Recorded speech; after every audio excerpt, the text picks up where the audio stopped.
In this video, you'll learn how to change your eBay username efficiently.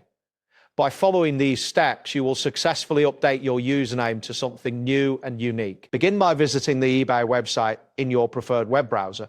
Once the homepage loads, locate the Sign In button at the top right corner of the screen. Enter your current username and password in the fields provided.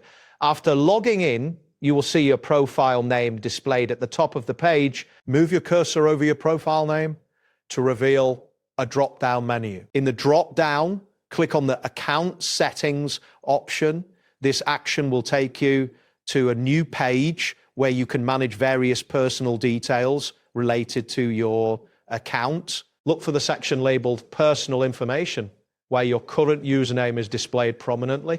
Accessing this area is essential for updating your eBay username. Once in the Personal Information section, locate the field that shows your existing username. Next to it, you will see an edit option. Click on this edit link to proceed.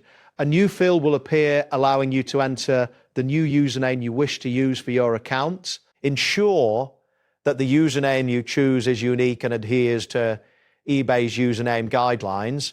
If the name you attempt to use is already taken, you will need to think of a different variation. After selecting a suitable username, carefully review it to confirm that it is spelled correctly. Once you are satisfied with your choice, click the Save or Submit button to apply the changes to your account.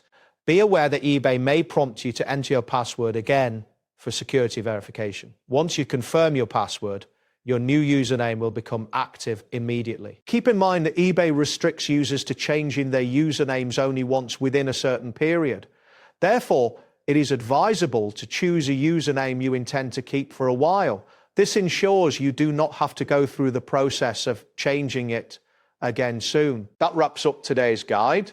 Thanks for watching, and catch you in the next tutorial